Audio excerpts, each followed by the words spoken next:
Morning, traders and investors. Are you guys ready to talk all about all the earnings that are out there? There's a lot going on. We're going to talk some Netflix. We'll get into United.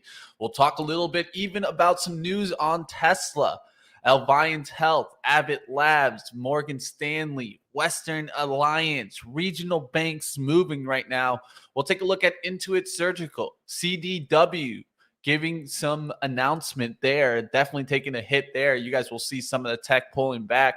We'll take a look, of course, at our guest today. We got Frank Holmes. We'll take a look at Hive. We'll take a look at gold. We'll take a look at, of course, some ETFs underneath.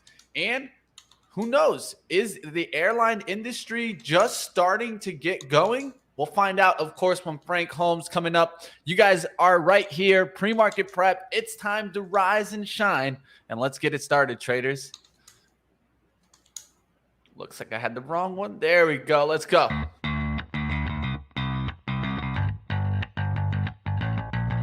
Coming to you live from downtown Detroit, this is Benzinga's Pre-Market Prep with your host, Joel Elconin. This is a volatile puppy here, isn't it? And Dennis Dick. I'm bidding a penny. I'd buy that stock for a penny. With everything you need to start your trading day.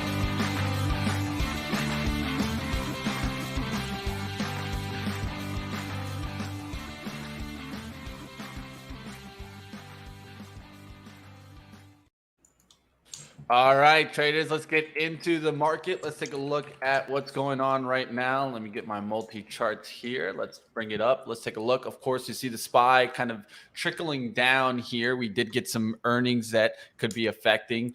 We got oil overall starting to decline now underneath that 80 spot. So I'm going to be watching today to see if WTI can get back above that 80 spot, and for USO, let's say getting back here towards that 70 area on the day would be something that I'll be looking at. And of course, gold, GLD, you guys can see gold pulling back a little bit here. Of course, we've been thinking about what would happen to this trade. Will we see some pullbacks?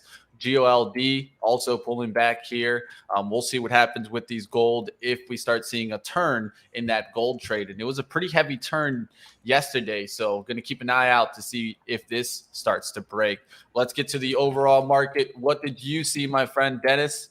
Lots of interesting action last night, completely changing this morning. So what I was seeing, a buy the dip mentality, which we'll get to Netflix in a second.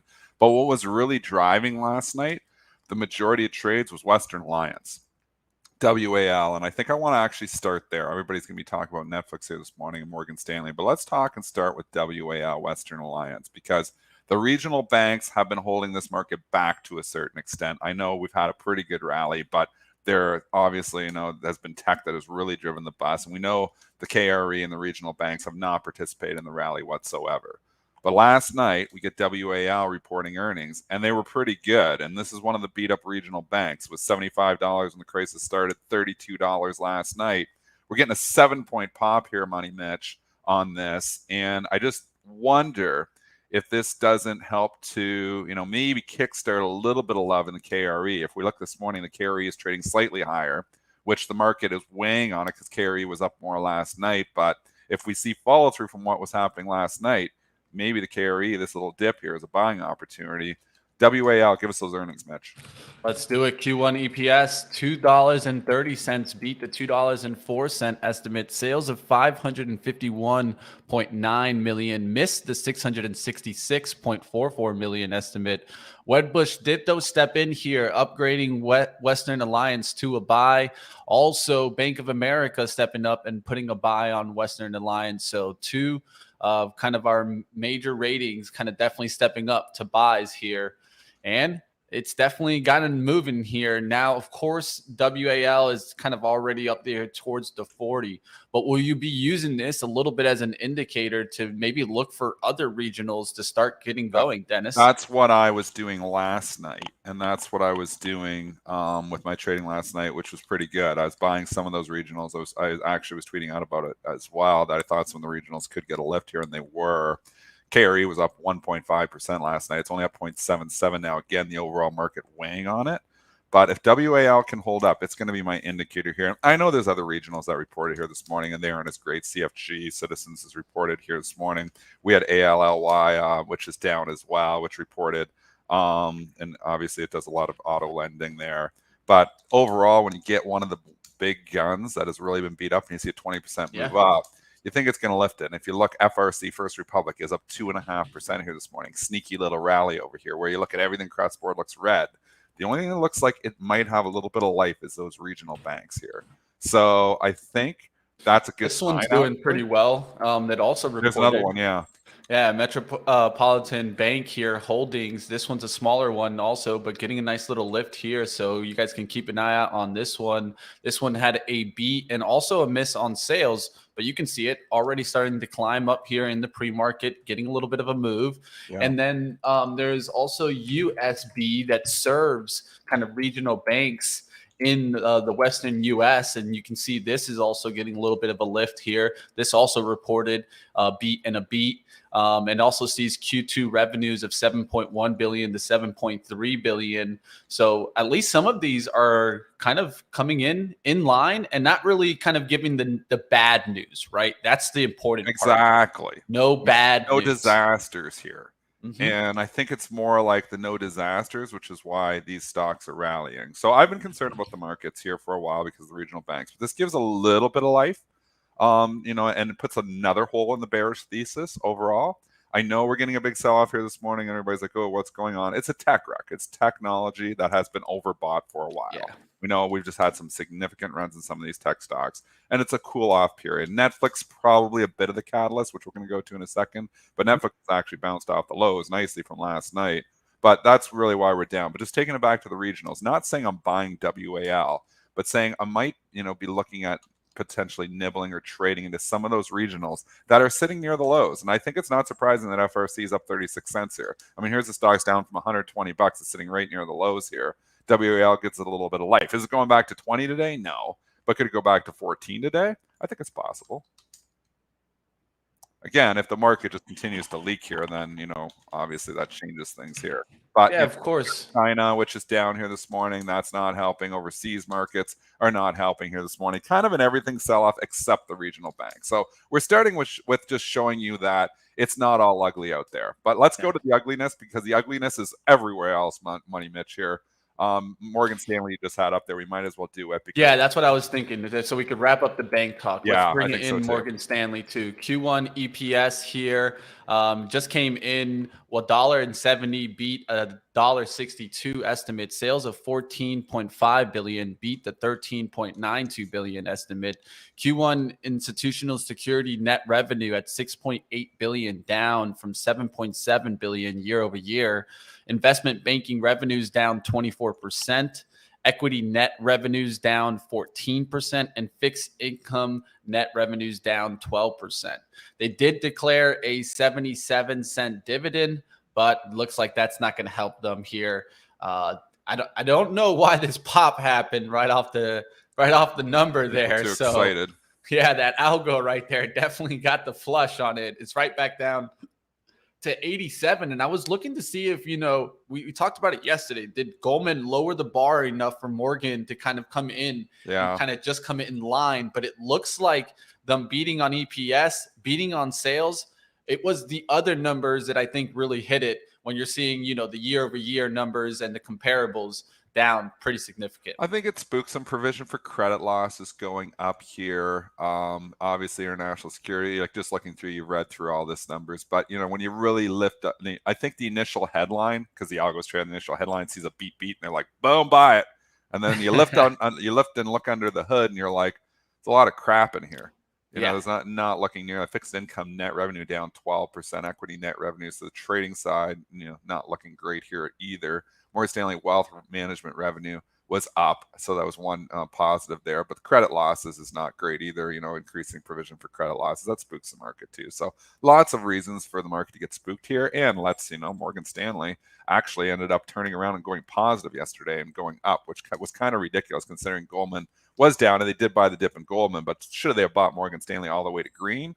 Well, I think the market's telling you that they shouldn't have been doing that yesterday. So banks are, getting hit. The majors getting hit here a little bit. The regionals are holding up here a little bit. That's the tale of the banks. Now, obviously, the real tale here from last night was the Netflix report, which they hammered it on these numbers here. Mitch, break it down for us, and then we're going to talk technicals. Yeah, I'll put it big here on the 15 minutes so we could see that price action, right? That really came down and came back. But let's talk a little bit about the report first. Netflix Q1 EPS $2.88 beats the $2.86 estimate. Sales of $8.16 billion missed the $8.18 billion estimate. Q1 global streaming paid memberships were at 232.5 million, up 4.9% year over year. They do see Q2 EPS at $2.84 versus a $3.05 estimate.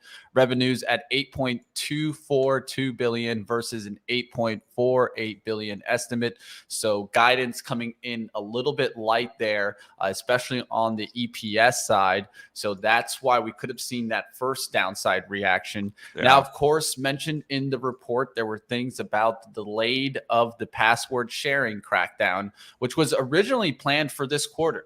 Looks like they're pushing it back a quarter for the U.S. It looks like, of course, international, it's rolled out. Yeah. And there were some comments here that I thought were interesting. We can't do password sharing in Canada, so it's been done for a while there. So Canada's one of the one of the countries that it's definitely working. So one of the comments that I thought were interesting in the report was that subscribers initially balked and canceled, then slowly returned and signed up for their own accounts. But yet during the call, one of their executives said that engagement on our ad tier is above our initial expectations. And as expected, we're seeing very little switching from our standard and premium plans. This is where it gets a little bit confusing because in the report, it said that that's what was happening, right? That they were canceling and coming back. But during the call, they said that they're not seeing too much switching going on. So just kind of calling a little bit of a mixed signal there. But of course, what is the password sharing? Of course, what they're doing is they're making you set a primary location for your account and establishing up to 2 sub accounts that if they don't live in your home base, they can add, but for a smaller fee, of course. Yeah. They are expected to spend $17 billion in 2024 on content. And with that one being mentioned, I think they'll still be king in content. I do think that this is going to get them more subscribers in the long run. I do think there's a lot of people who had 3-4, I subscribe and I give it to 3-4 of my buddies, and then you guys don't have to subscribe and we can all split the bill $5 each or whatever it is. I do think it's cheap enough that people will just say, okay, well, screw it. I'm just going to go get my other Netflix account. So I think they do get more subscribers. So I think this works in the long run. And that's why yesterday I was saying I'm bullish for Netflix for that reason. The valuation keeps me out of it. Last night, man, I thought about buying this dip. It was going straight down. And if you did, you're obviously very happy that you did it. They, on that first initial bar, just hammered it. I was going to buy it around 300, and then it cut through 300 and was going down in the 290s, like lower 290s. And I'm like, they are just rocking this. And then it comes all the way back, Mitch, and goes green. I mean, just wild action in Netflix last night. It is in the red here now, which the quarter wasn't great. So I think it probably should be down. I think it was definitely an overreaction for it to be down 40 points last night, which it hit. I think the lows were around 292. So they just got that. They just went crazy last night. In a buy the dip mentality market, that was a really good opportunity to get into it. Obviously, you had to be quick. You had to have your orders out there. Like I said, I thought about the 300, and I was like, am I going to buy the dip here at 300 when it's going straight down? I'm like, I don't know. And then it cut through it. And then it just started climbing and climbing and climbing the wall of worry, and it never stopped climbing. Yeah, I mean, the whole dollar spot there, I can't blame you for looking at it. But yeah, you did do that kind of little undercut towards 292.06. So, I mean, you would have that given yourself maybe like 10 points wide there for you to be able to get in on that Netflix move. But definitely wicked move right back up. Wicked. Now, the only question is, will it hold today, right? I mean, or will it just come right back down into that 320 area? And I think this is just going to be more about the matter of the overall market, because right now we are still seeing like kind of a little bit of a leakage here. And we saw a little bit of a turnaround yesterday. It wasn't the strongest day, right? We came in really strong in the pre-market, and boom, we hit the open. We came right back down. Do you think Netflix can hold the rebound? I think it's going to hold up. I think the lows are in. I think it bounced at the logical spot too. I don't think you're going to see the low 300s here again. I think you could see 320. I don't think the quarter was great, so I think it makes sense that it's down a little bit. When it went green last night, that just got stupid. Now, could it do it again? This market does a lot of funny things. Is it going to be a buy the dip mentality out here today? Probably. It's hard to shake. So, I mean, you got everything selling off here. I'm sure there's some money managers with a lot of cash kind of licking their chops where I'm going to go shopping here. And, maybe this takes us to the Tesla news too. I don't know if you want to be buying Tesla ahead of the quarter. It does report here tonight, but there is news they're cutting prices here again. Yeah. I mean, it's never a good thing, Mitch, when you've got, a company cutting prices, multiple times here now. It's not a good thing. Yeah, definitely not a good thing. Let's talk about Tesla here. It's one of our news that isn't an earnings, but of course, reports earnings tonight. So keep watch, right? It's cutting prices for its Model Y and Model 3 vehicles in the U.S. This is the 6th time that it's lowered U.S. prices this year. We're not talking last year. We're talking this year. It's only April, team. 6th time that's lowered it. Model Y has been lowered by 20%. Model 3 by 11%. So I think this is very important. And it also shows that I think Tesla is really concerned about keeping competitive advantage because of what? Because of the EV credits that are coming out, that they're going to be missing out on some of these. So they're trying to get as much as they can before that starts to take over. The technicals, this has been telling us something here because it hasn't participated in the recent rally too. I mean, it maybe was just overdone when January, it basically doubled in 6 weeks from 100 to 200. And it's been trying for the last 2 months to digest that move. Now we start to leak here a little bit. The earnings are so important here tonight. I mean, this is going to be, let's go get the expected move because we don't often do it, but it's important exercise here. So all you do is you go to the options. Options aren't open, until 9:30, but we can grab the closing prices from yesterday. So if we go, I'm going to the options chain is how I'm doing this. I'm opening up. Stock closed at 183. Let's just go grab 185s are close enough. Or stock closed at 184. 185 is close enough. So the expected moves, if I grab the closest expiration, which is Friday's expiration, April the 21st, the calls were going for $6.50. The puts were going for $7.05. Add that up, $13.60. Looks like $13.60 the expected move approximately there. So Tesla, expected move $13 on this earnings. That would bring us down from where we are right now to like 167 on the miss. And on the beat, it would bring us up to about 193. That low, 163, maybe comes into play to try to, if it's a disappointing report, maybe that's where you're looking. Again, let's get information here. But the one thing that's kept me out of Tesla in the long-term portfolio has always been valuation. When it got down to 100, remember it was trading 29 times earnings. I was like, well, this is the cheapest Tesla's ever been. I was hoping it would even get cheaper. But not the case. So, I mean, you get Tesla down to under 30 times earnings, it's probably a buy. But a Tesla at, 55 times earnings here now with, earnings a little bit of trouble because they're cutting prices, that's never a good thing. I'm cautious. I'm not going to play it into the report. I'll be just I'll be not in it. Maybe after the report I'll play it depending on, what the report looks like. Yeah, it doesn't seem like something that I just want to jump in. I was even looking at it yesterday for potentially getting a little bit of a run into the earnings, but it just didn't seem like it wanted to do it yesterday. And now with this news, this doesn't get me excited about jumping in it today and trying to maybe ride it up for the grind. Nah, it's not what I wanted to hear. If anything, maybe I wanted to hear like good deliveries or we're getting good production or maybe another order of the semi truck. What? Do they even have a semi truck? It seems like they don't talk about it, Dennis. Seems like they're not really happy with that product. Well, it's a long ways out. The one problem with Musk is as soon as he gets an idea, he has to tell the whole world about. He's so excited. Overpromise Yeah, under well, yeah, delivers. 100% overpromise. I mean, we're gonna, be on Mars. We're going to Mars. We're doing this. Think about he is, and again, I love Elon Musk. As an inventor, who's done more really in the last 30 years. Think about what he's done. PayPal to Tesla to SpaceX. This guy just does stuff. I don't know when he sleeps. Like he is a phenomenal entrepreneur. The one problem he's always had is he likes to talk a little bit too much. And it does bring up expectations. It does overpromise to a certain extent. Can he deliver? We're going to find that out tonight. Can he deliver on the numbers here once again? I'm skeptical here. I don't like seeing price cuts. It makes me think demand is going up. Why cut the price if everybody's buying the cars? You're cutting prices because they're not selling that well. It's never a good thing, and that scares me.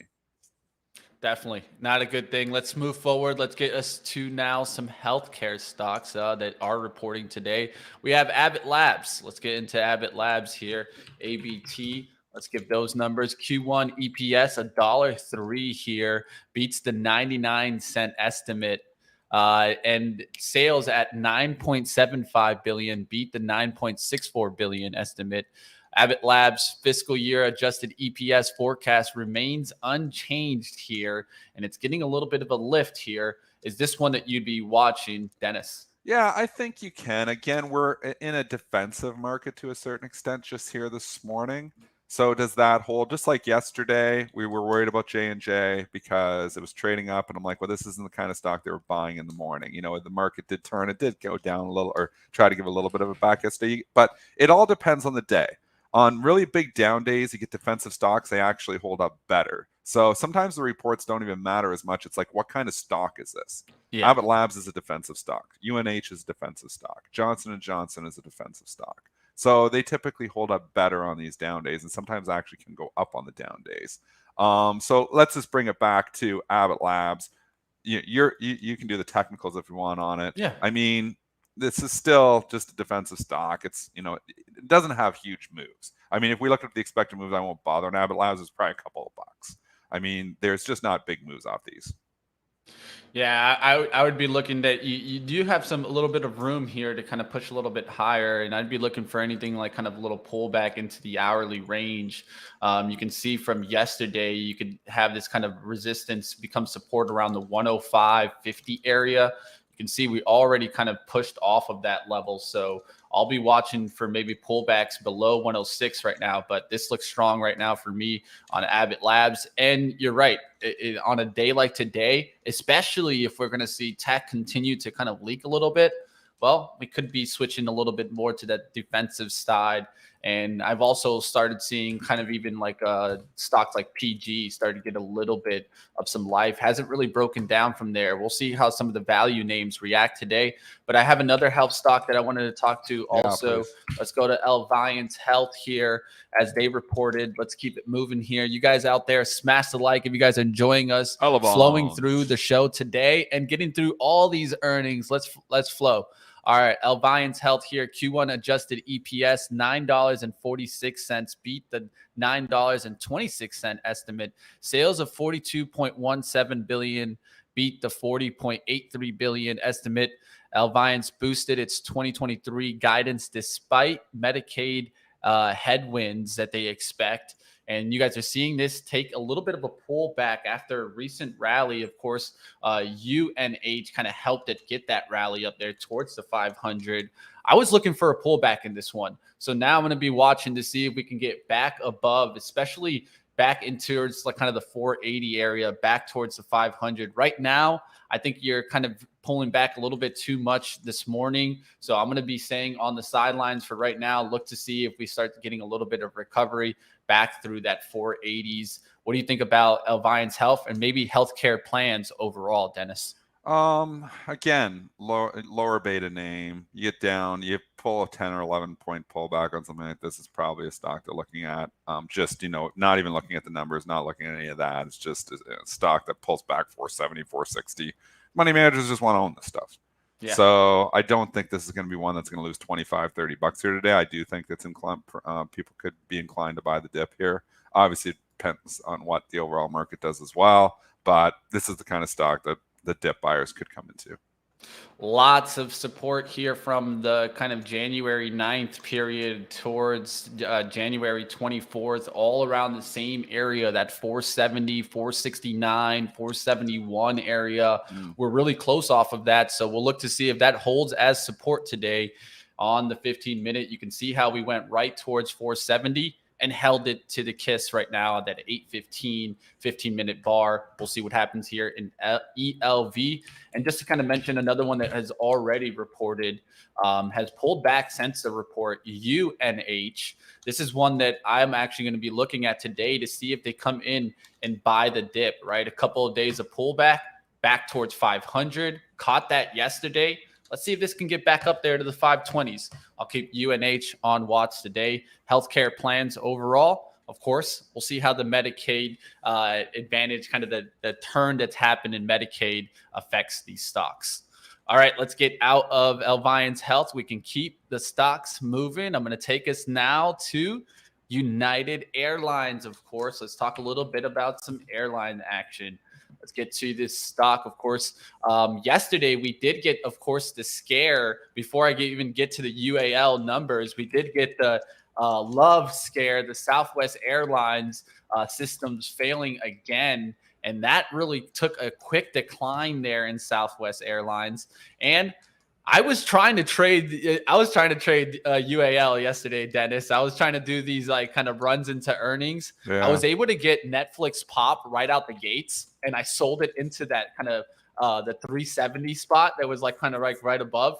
But UAL kind of washed out on me when that love news came in, and man, they bought that dip real quick on UAL and then brought it right back up here towards the close. Nice little run into the earnings. Now turning around with these earnings. Let's talk about what is incredible here is there's something going on with investors, obviously really being worried about a recession, because the UAL last report was really good. This report here was really good too. I mean, yeah, okay, they didn't make money, but they're talking about making $10 to $12 this year. I don't year. Understand it. Yeah, they're talking about making $10 to $12 against an 873 estimate. I mean, what they're talking, obviously investors don't believe it at all, because if they were going to make $10 to $12, the thing's trading with a PE of 4 right now.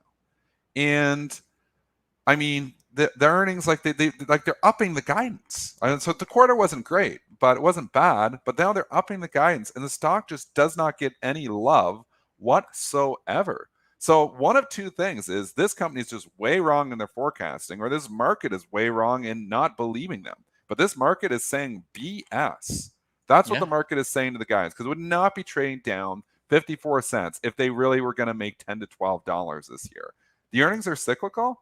So again, if we go into recession, those earnings will drop very, very rapidly. So the market is basically saying, no, we're going into a recession. UAL ain't going to hit those numbers. You think we're not going into a recession? If you think that, UAL might be the best buy that's out there. If you think that. I've not bought it because I'm still kind of in the recession camp. Although I've added risk, I'm still being cautious with it. But if you believe in the soft landing, if you believe that the recession isn't coming, you got to be buying UAL. If you believe that. That's an if. And then people will take this and they're going to extract and just say, oh, Dennis said buy UAL. I'm not saying that. I'm saying if you are the rah-rah bull, this has got to be one of the best buys out there. If you think the recession is not coming, I got to think UAL is a buy here. Yeah, I mean, at the end of the day, this is the second time, right, that they're giving this kind of outlook forward for their fiscal 23, right? Second quarter. On their first time that they released this, they got a pop. They got this pop right here. It was right here. I can still remember right on the chart, right? That's that gap up that you see here. But as we can clearly see, what happened was UAL gave that outlook. It kept going. And then what did they do? They turned it around when it was up here and then gave a kind of a hit down to their first quarter outlook. This was due to the kind of like the pilot situation that they were going through. But I agree with you, Dennis, that they just don't believe it, because that's just exactly what it is. Because if not, I mean, that EPS outlook looks amazing. And this is how you can sometimes get a little bit kind of fooled by just looking at this. And I think that we have to also compare what's happening in the price action. price action doesn't look great in these airlines. It looks terrible, the price action. Yeah. There's two different things happening. It's fundamentals versus technicals. The technicals don't look good. 100%. And they are telling you that we don't believe anything that UAL is saying. That's what the market is saying. I don't know if the market's right or wrong. UAL should know their company pretty good. You'd think they would know their company pretty good. Yeah. But the market says, no, we do not believe you. And that's why even last quarter it was up at $52, $53. And I mean, they were projecting to make 873. And we're like, wow, if it trades that, it's trading really cheap. Now they're projecting to make even more. The stock is even lower and the stock is going down on this news. So again, I don't know what the story here is, but if you believe in the soft landing, these airlines are a pie. If you believe that. I'm not gonna lie. But me and you aren't totally in the soft landing camp, Mitch. Like we're kind of like I'm still, I don't know. I'm on the fence. I've trading market neutral. I've added a little bit more risk. I can see a path to a soft landing, which I couldn't see before. Mm-hmm. I don't know. Like people are asking me, do you think we're going to recession? I've thought that the whole time. It's never come. I'm starting to doubt my thoughts. Yeah, it's leaking. It's leaking. The so bearish thought on that outlook, the recession is coming. It's leaking. It's leaking away, and it's slowly going away because the truth is that the consumer has stayed strong. I went to an outlet mall this weekend, just recently. That thing was popping. I know. There was people buying and buying and buying. I saw the guy in front of me spend $785 at Nike outlet. You think he's worried about a recession if he's spending almost $1,000? Nah, man. I don't think I see it out there. And I know that it's crazy to think so, but I feel like the consumer is going to get through this inflation. How? I don't know. I really don't know, because the truth is that it's really expensive. But UAL also gave some insight on strong international demand, right? They said that they see strong international demand coming back. That's an area that we haven't really seen strong demand come back, right? There's one thing, U.S. travels, people like kind of going on vacation, but we haven't really seen too much of that international travel come back since the pandemic. And that could also give UAL a lift. So I went on a limb and I took AAL yesterday. I have a piece of AAL. I have it at 1309. I said, you know what? I'm going to start taking a piece because I feel the bottoming action is here on AAL. And overall, if we don't go into recession, I get to get it at a time where I'm like almost back in 2020 prices. I know. If I could get it at 2020 prices, part of me wants to buy some of these airlines too. I could be totally talked into buying an airline stock here today. I could be totally talked into it. I don't own any airlines. I hate owning airlines. But the value, and I'm a value guy, is there if you think we're not going to recession. I wish I was like rah, and people are saying, oh, you were a bull yesterday. I've never been bullish in a long time. I've kind of went from bearish to neutral because I said you can't stay wrong the whole time. But if I was bull, so I'm still like 55% cash. I was looking yesterday. If I was a bull, I would be 10% cash in my long-term portfolio. That's where I would be because that's where you should sit if you're, rah, we're into a bull. I don't know. I'm in the I don't know camp. Mm-hmm. I kind of thought I knew before when I thought recession was imminently coming, and now I'm like, I don't know. But so I'm redeploying some of the capital in case I'm wrong on the recession. That's all it is in case I'm wrong. Like I said, you can't stay wrong. So I've got to deploy some capital because what if I am wrong? I don't want to be rebuying these stocks at all-time highs. I sold all these stocks when S&P was 450, 460, a lot of them. Yeah. So, I'm scalping back in. Like I said, I sold my Disney up. I'm scalping back in a minimum of 10 points. So it's been a good call. I'm back in my trade. So the question is, I don't know. I don't think anybody really knows. Like I wish we had a crystal ball that would just say soft landing, no soft landing, recession, depression, expansion. Nobody knows. It's the whole thing. Nobody knows. Now there's one thing. I can't sit with all cash and then potentially miss here either. So I'm not bullish. I'm not bearish anymore either, though. I'm just neutral. So I'm moving a little bit more from the bearish stance to the neutral stance, but I'm way cautious. 55% cash is ridiculously cautious. I would be a complete idiot if I was bullish and sitting with 55% cash. This is stupidity. I'm neutral. I don't know. So I'm still sitting with quite a bit of cash. I'm being paid in the cash, and I don't know. So again, I look at these airlines and I think, what is the market trying to tell us? The market might be right here. Maybe we are going to recession. The market is saying recession for UAL. There's no doubt it's saying that, because if they make $10 to $12 next year, then this is the best buy, and this is the best buy of them all. I don't think it's going to hit it either. Yeah. I think the market's probably right. I don't think they're going to make $12 next year. I have a question for you, Dennis, here. Do you feel that we're in the later innings? Because I'm feeling like that, and that's why I don't feel that the recession is really coming, because I really feel like it came already, shouldn't it? Yeah, it's like the bottom of the 8th, and you're expecting something to happen in the 9th, right? I mean, let's just be honest. Probability is probably that we're closer towards the end than the beginning, right? And so I think that that's what you're starting to see also. So I want to see what happens in the next really month or two to see if we get a sense of confidence coming from airlines, from travel, coming from, let's say, even department stores, right? I started seeing Walmart get a little bit of a lift yesterday. I'm going to continue to watch stocks like that to see if they continue to get the lift, right? Because, I mean, that looks like it wants to continue going higher. And then I'll look at department stores like Macy's and KSS. Well, they're at the lows. Those are at the lows. Those are telling us recession too. Those are telling us recession. I think we just need to keep our eyes open. There's going to be a lot of signals. Yeah, there's going to be a lot of mixed signals here. Signals all over the place here. It's why it's hard to get a really good feel. Yeah, we've had a really good run in the markets for the last, 6 to 8 weeks since January. A lot of the tech has really come back.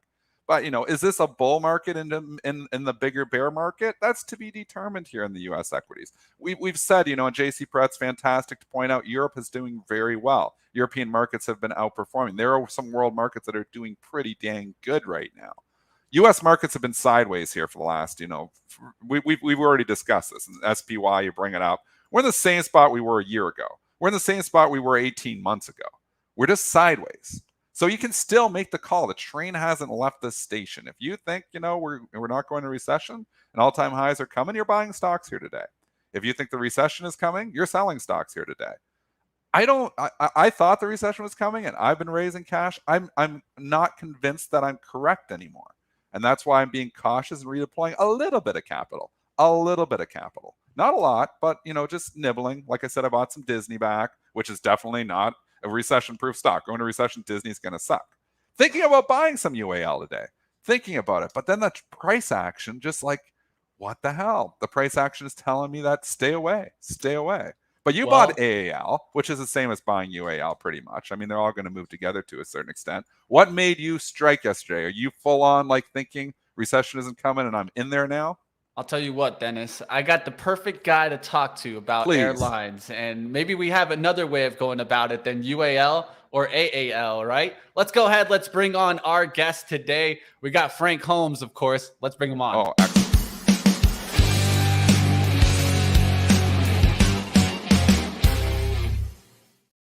All right, how we doing? It's good to have Frank Holmes. You guys are talking all about jets and airlines. Yes. You're dying to get in here on this conversation, Frank, too, I know. And Mitch is so good at bringing in the perfect guest for this conversation here, because I want to buy airlines into today. Frank, talk me into buying airlines. Well, I just flew back from Europe, and the flights were packed going over. There's nonstop from Austin to London. I went over to speak at an alternative asset management conference and came back. And I thought to share with you, it was packed. The flights are packed. The overseas are packed. And I think the big upturn is really China. There's so much negative narrative about China and geopolitics, but the airlines are soaring, and they're being packed and flying all through Asia. And you're starting to see more Chinese tourism in Europe. And Frank, so I look at this UAL, and we've been discussing, maybe listening the last 5 minutes, we've been discussing this report, and their guidance is phenomenal if you're an investor. When you're looking at if they can hit these numbers, they're looking at 23 EPS of 10 to 12 bucks. I mean, 10 to 12 bucks. The stock's trading at 42. If they hit $12, this thing's trading with a PE of 3. One, is this sustainable? And 2, are they being too optimistic? No, they're not too optimistic. They have pricing power. There's a shortage of pilots. The pilots used to come from the Air Force. The Air Force now has so many of these young kids that are flying drones, and they cannot recruit fast enough pilots to all of a sudden actually have big expansion. And that means that you're going to have pricing power. So if you have demand growing modestly, you're worried about a recession, but so it's growing modestly. China is turned up. Now is growing substantially relative to Europe and America, and you have a shortage of pilots. So they have pricing power, and pricing power is phenomenal. And we don't have the big business travel turning up yet. So where the business person goes out and buys thousands of tickets in advance and books all these trips for the whole year, that's still not there. So that has basically become a tailwind. Definitely. That's exactly what I wanted to look into, of course, because business travel is really the concern that really got, I think, the airlines down to where they were, right? I mean, everyone thought that business travel was completely gone. It would never return. We're definitely, I would say, out of the pandemic and gotten a lot more confidence. But you're saying that you're still not seeing that same level of business travel. No. And when would you expect that coming back, Frank? Any outlook on that? In the second half of the year, we're this quarter we had the banks unraveling, so we had an imbalance domestically, and there's a geopolitics. I think it'll resolve itself. Historically, before I was born, that in the third year of a presidential election cycle, the markets are up 13%. So I just like to look on those long data points. But the other part, short term, the RSIs for gold, for jets, for Bitcoin, all these things are all in the middle. And you can see that on the charts you were showing, is it going to break out or break down? But what I share with the viewers is that the jets is a leading indicator. It's not a lagging, it's not a coincident indicator, it's a leading indicator. And as long as it's stronger than the S&P or in line, that means we're going to be okay. It's the concern really was last year when we started to see the airlines underperform the S&P 500.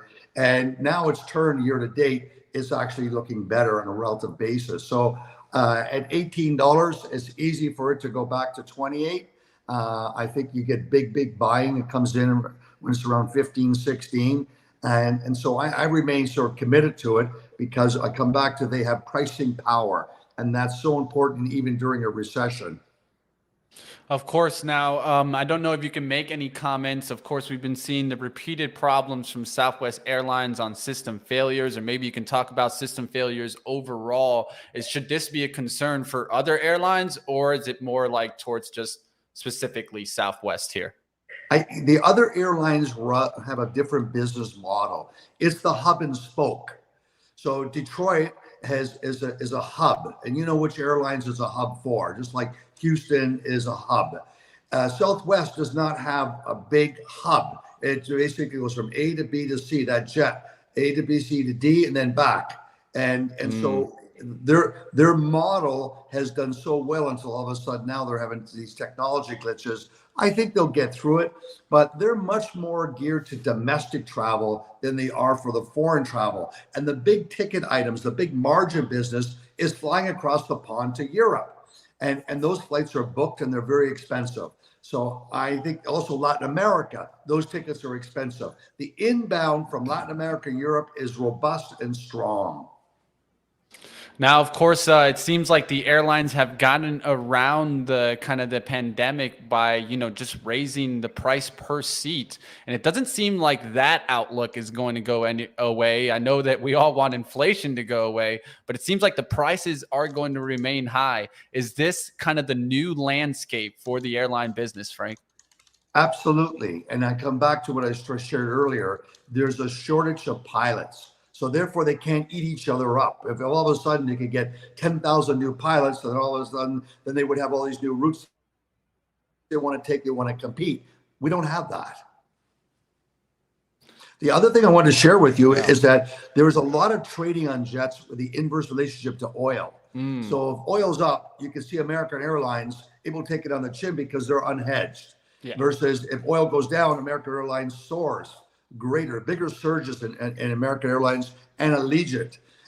So you have to realize that there's a lot of activity here in oil because oil is their biggest expense line item. And there's a strong inverse relationship with the airlines. So the fact that it has a DNA of volatility of 3% a day, there's lots of day traders that like to go into this space. But right now, we're right in the middle. Like RSI is around 50 to 55 for so many different asset classes, looking for a rational reason to break out. And then I would speculate the breakout will take place when rates all of a sudden, that we get this last rate hike expected in May. But I think that will all of a sudden be the end of it. And we're seeing that in the 2-year, 5-year, and 10-year, they're really not participating with the idea that the Fed is going to raise the rates in May. All right, let's move over to the gold trade. We can take a look at, of course, the ETF GOAU. You guys can check this out. It had a nice, decent rally here, but it seems like a little bit of mixed signals here. Of course, gold's still going up, but the market's going up also. What do you think will give first, Frank? I think we're going to see a weaker dollar, a stronger, which will be great for the gold in particular. It's also impacting, when you mentioned earlier on your call regarding U.S. versus other countries in the world, it's really an inverse relationship to the U.S. dollar. In Europe, the PMIs, which I follow as a leading indicator like JETS, Purchasing Manufacturers Index, or ISM, it's turned up in Spain and Italy. They're robust, but Germany's not, and neither is France. Asia, China is now turned up. So these are very bullish things for the global economy not to go into a big recession. And it also lends itself that the dollar, because of this decoupling of the dollar for trade with oil between the Saudis and the Chinese, are negotiating everywhere. And that was a big conversation, the geopolitics in London. And so that turns around and puts pressure on the dollar, which is actually great for gold. And what's really positive with the gold stocks compared to 2013, of the 100 stocks I follow, their production, 60% of these gold stocks have free cash flow. In 2013, it was less than 15 names. So their balance sheets are strong, but they have to be careful of these mergers. Newmont's going through a merger. Their stock underperforms. We don't own it.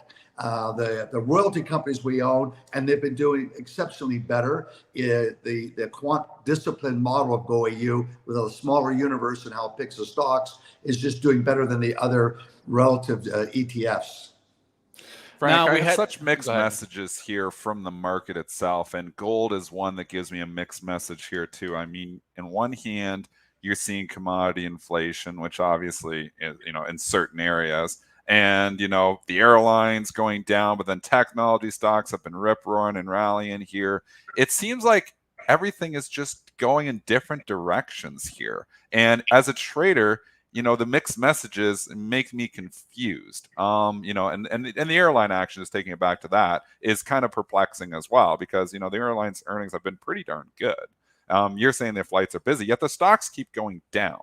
So, and then gold going up makes me think that, maybe you put those two things together, maybe the market is pricing in that we're not going into a soft landing. Is the market wrong here? Like, what are your thoughts? I want to just take it to this. What are your thoughts on, recession in 2023? I think a recession will be mild. I don't think it's going to be a disaster. I think the lack of synchronized growth was when China locked down for another year. And that threw off the surge of the whole world coming out of COVID. Was because China, the largest importer of all commodities in the world, they import 55% of all commodities to manufacture products with. And that economy goes into a tailspin. So as the U.S. is soaring, Europe is coming out of it, and they're all of a sudden, like, it reminds me of my old days in trigonometry, cosine sine wave. They're against each other. And now we're seeing China's coming out. So I don't think we'll get a hard landing. I think it'll be soft. All right, now let's take it, of course, to Hive, of course. Let's talk a little bit about Hive blockchain. You guys just provided a March 23 production update. Tell me a little bit about that, Frank. Well, the big thing is hold on for dear life. Oh, I like the hat switch. You see that one? We already got had the it in the hodl chat. going.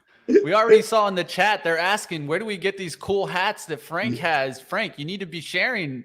We Yes, want this. anytime. I'll make sure they send them off to you and your gang. We have a black one and a white one, but we're getting warm weather down here, so the white one's on. But I think the bigger part is that totally contrarian thinking is that all the attack on the by regulators all around the world and concern and energy against the crypto industry. You see Bitcoin soar 60%. You see Hive soar 100. It always is 2 for 1. But what all your listeners have to realize is that a 1% move is the daily volatility for gold, 2% for the S&P, but we're talking about 5% for Bitcoin. So if anyone goes into this space and you're talking about Hive as a miner, it's even more. So the daily volatility is much greater, and people have to understand that because it's just that one of the risks is volatility. But what we're seeing is that the concerns domestically, the imbalance of fiscal monetary debate, and the Silicon Bank going bankrupt, and the government all of a sudden spending billions of dollars again, coming back in for another QE type of discipline, and turning around the M2 is created Bitcoin and gold have this big rally. And you're seeing that Bitcoin was even more suppressed, so it has the bigger bounce, and that impacts Hive and the whole crypto industry. What we're also seeing is that the Citadel Capitals of the world have a basket of about 7 of the crypto names, and they trade by the minute off a Bitcoin price. So Bitcoin's up, they're up. Bitcoin's down, we're down. And it's recognizing that difference. Hive has been very focused on being green only. We have our challenges of like everyone else, and we're outside of America in these other countries. But we about last year, our average cost of electricity is only 4 cents. We were able to hedge it. We only use green energy, and we're slowly and consistently building we're 1% of the global network. We hodl Bitcoin. We upgraded at the worst of times last year all of our computer systems so that they're much more productive. So I remain, positive regarding Hive as a proxy for those people that we have a lot of investors reluctant to go to these crypto exchanges to buy crypto. So Hive ends up becoming a proxy for that. Frank, how do you do all this? You're into Bitcoin, you're into Hive, you're into the Jets ETFs. You're into everything, man. When do you sleep? That's a good question. He doesn't. and I have to keep running. But I think that there's such a relationship between the Bitcoin because it's a decentralized asset like gold. And a lot of the reasons for Bitcoin being created was related to the reasons why people hoard gold as a protection against the destruction of fiat money over time. And so there's a similarity. If you read and listen to these people that follow gold intimately or Bitcoin, they all read from the same Old Testament of government destruction of paper money over time. So it made it easy to make that transition. But what's been rewarding for me is that I've had to learn all about data centers, GPU chips, electricity, another dimension of geopolitics. So it keeps my brain young and active. Love to hear it. Love to hear it. And I would have to say, that there ain't no rest for the wicked for Frank. If you don't know that song, check it out, Frank. It's a song by Cage the Elephant. There ain't no rest for the wicked, and money don't grow on trees, baby. Frank is working hard. We'll see you back like always, Frank. You guys can check him out. Frank. Hive, gold, Jets, everything he covers. You guys check it out. Of course, U.S. Global Investors. We'll have you back on, Frank. Take care. All right, wheels up. Wheels up, baby. All right, Frank's getting out of here. Yeah, you got to love Frank, man. He always has a good time. Oh, yeah, and definitely something that we need to keep an eye out for is the airlines. I think that's a trade that I'm definitely going to be watching. I know Dennis talked about it. We'll see what happens if Dennis gets a little dirty today and goes for the airlines. We'll find out. We'll find out, team. I haven't bought an airline in the long-term account, and I don't know how long because they honestly have just underperformed for forever, I feel like. But, yeah, you look at the monthlies here on UAL. We're the same spot we were in 2016. It's the cyclicality of the business, too. Like, they are cyclical. If we go into a recession, don't kid yourself. They ain't hitting $12. This is my idea. They ain't hitting $10 to go into recession. They'll be lucky to hit it all. But, I mean, if we don't go into recession, that UAL is going to be a buy, and that Jets ETF is going to be a buy if we don't go into recession. So that's a play on expansion. Yeah, two things that could happen there, right? If we avoid recession and somehow we actually get the oil prices down, right?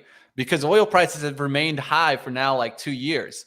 But if we were to someday get oil back to like $50 a barrel, $40 a barrel, and these airlines are able to They're charge the printing money. same amount, Oh yeah. they're going to start banking.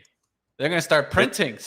If oil goes back to $100 a barrel or $120 a barrel, that's where they run into trouble. Like That's Frank where said, they it's their run into biggest line trouble. item, and So some you of have to them do think hedge. about that. You have to Yep. think, do you think that oil's going back above Yep. 100? I Yep. personally don't think so. But hey, you guys make your own investment decisions out there. We're going to do a little bit different of TradeZero. We're going to do a little bit of TradeZero ticker time. We'll have the gappers to the left. We can take a look. But I wanted to do something a little different today for you guys out there. So just drop in tickers. We'll go through it with our stocks to watch right here for TradeZero. Let's go. Let's do it.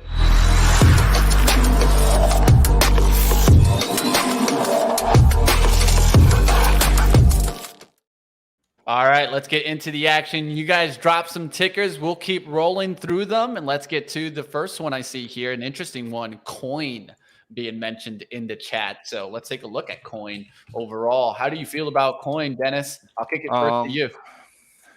I'm just not, so as much as, I'm interested in buying UAL, I'm just not interested in buying Bitcoin. Again, in Coinbase, obviously a playoff of that.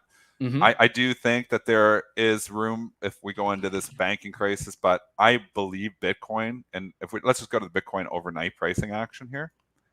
I mean, Bitcoin is trading down here overnight, $1,000. You want to know one of the main reasons it's trading down? Because some of these regional banks are up. It is a play. This recent rally that we've had from Bitcoin from 18,000 to 30,000 was a bet against regional banks, and that's what Bitcoin is. You're betting against the banks. And it was working really, really well up until, and still maybe it's going to work.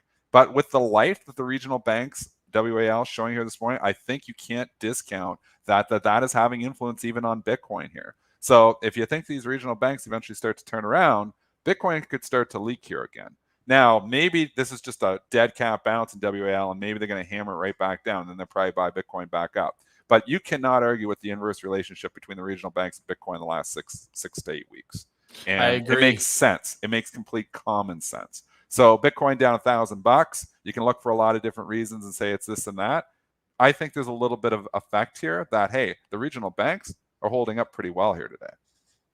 One thing that I would say is the only reason I think Coin for me is a no touch no matter what is comments like this. Coinbase CEO absolutely prepared for a long legal battle with the SEC.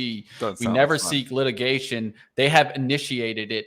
I don't want any part of a company that's battling with the SEC. So in my case, this is a no touch, but always you guys choose your own investment decisions. Like maybe you go, and I've invested with Hive before. I love Frank Holmes. We know Frank Holmes. He's awesome. Again, Hive has been just beat up because Bitcoin has been beat up. But if you think Bitcoin's going to 60,000, 100,000, 200,000, Hive's probably a buy if you think that. I don't know what I think about Bitcoin. I'm not in Hive anymore. I was in it for a while. I was in Bitcoin for a while. It was really fun in 2020, 2021, when the markets were all going and everything was going. But that, time has, come and gone. Now Hive is starting to show some life here too. But if you want to invest, I'd rather be in a Hive than a coin, I think, for real. All right, let's keep my thoughts. I'm not in either though. No worries. We're going to keep it flowing here, team. We'll go to Pep. Of course, we're talking a little PepsiCo.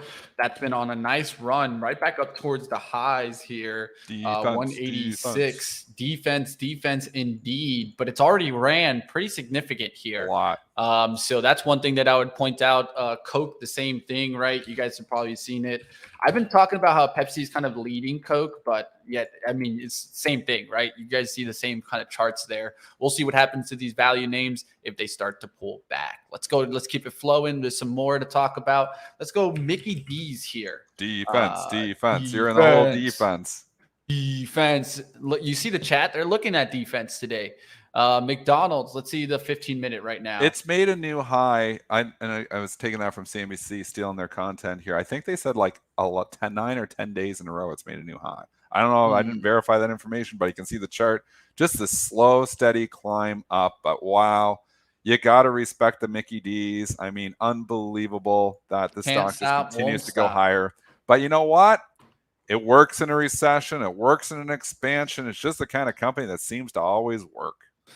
I don't know who goes there anymore, but we won't talk about If that. you have Let's keep kids, going. Mitch, you go there. So it's why, because you don't have kids is why you don't go to Mickey D's. You go to Mickey D's. Yeah, They I see mean, the golden arches and they're screaming for it. They have the play centers, the fries, baby. the Happy Meals.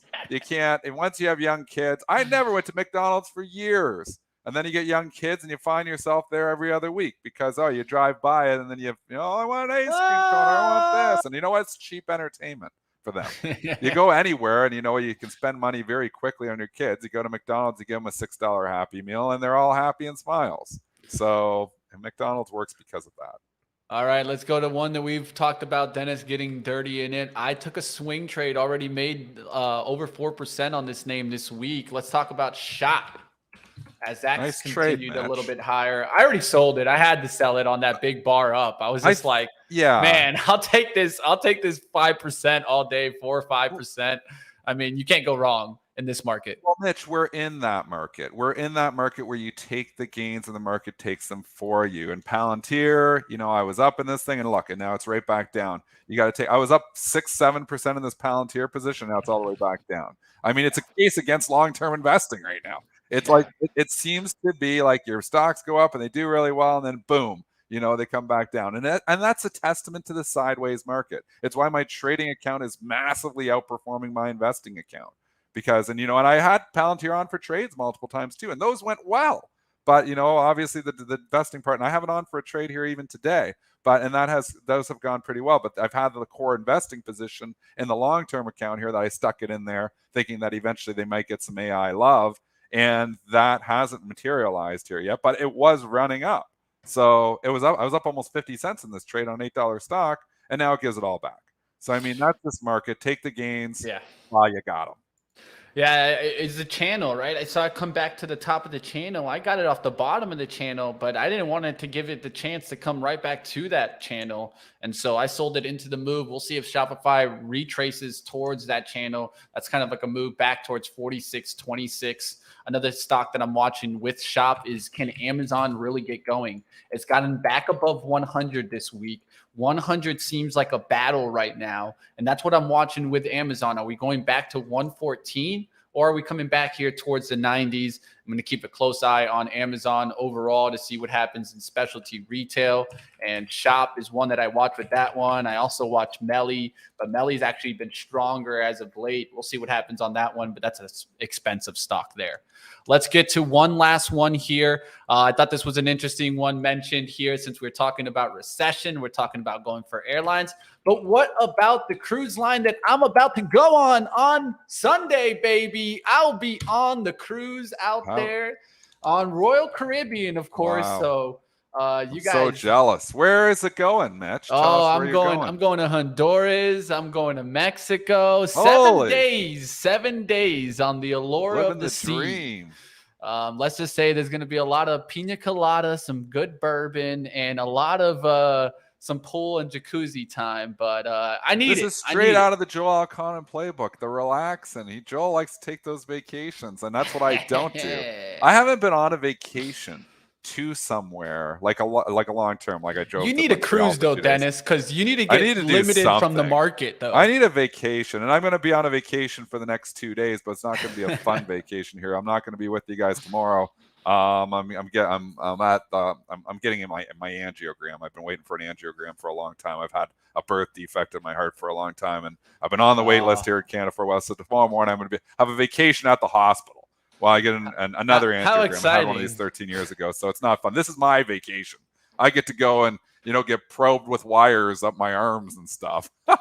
Don't worry, Dennis. We're going to figure it out. We're going to figure out the Benzinga cruise. After all this, I've been talking about it. We need the Benzinga cruise, right? So where we go on the cruise, we take some traders, we teach them a little bit of some trading action. You guys get to see Joel Elconin doing cannonballs into the pool.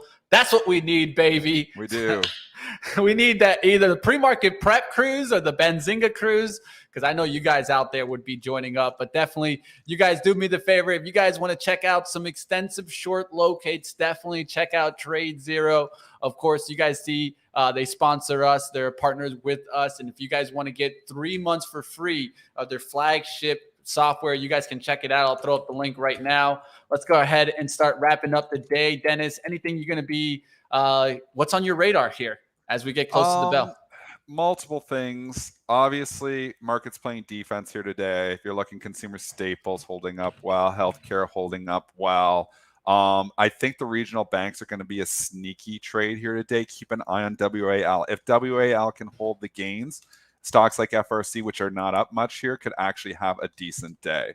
So I think you've just got to, just be prepared here that this, isn't going to be an everything sell-off day here today. You're looking, we're down, 22 handles. It's going to be an ugly day. There's going to be separation. We're already seeing it. Utilities, market's playing defense to a certain extent, but sneaky trade here today, I think, is going to be the regional banks. KRE is holding up well. If WAL can hold up, don't be surprised. Stocks like Schwab, stocks like some of these other ones actually catch a bit. The majors, not so much. Morgan Stanley's having an awful day. But what I'm saying is the regional banks here could be a sneaky buy here off the open. Some of these are going to open down, and because of the market we have. But if WAL can hold up as much as it is, you could actually see this. You could see some of these regional banks turn around. We'll have to find out with these regional banks. Can they continue to lift? Of course, you guys keep up with all the action, and you guys can keep up right here on Benzinga. I'm going to go ahead and start wrapping up. Like always, you guys can keep up with Dennis Dick, Triple D Trader on Twitter. Give him a follow and definitely give him some love. He will be out tomorrow. So we'll see you back in the hot chair on Friday, Dennis. Yeah. Or will you be back on Friday? I'm hoping to be, yeah. Okay. If all goes well with the angiogram, I'll be back hopefully Friday. Well, we're all giving you the best wishes good at the hospital tomorrow on your mini vacation. My mini vacation. This is the kind of vacation I get. Hey, we'll wish you at least a nice, comfortable, and safe time, Dennis. I hope you get a quick little checkup, and you'll be back with us on Friday. Dennis is out. We'll get you guys now over to live trading. That's coming up next. Don't miss it, team. As Zunaid, Ryan, and I get after the market, I'm excited to get right back into the hot chair. You guys know I'm going to be out next week. So if anything, I'm ready to shoot forward, keep after this market. Was able to have another good day yesterday. Going to keep battling. Still got some swing trades on. We'll talk a little bit about those. And one AI name? Find out which AI name I have swing trading right now, but only if you come over to live trading, of course. Hit the like. We'll see you guys over there. We'll see you next time right here on Pre-Market Prep.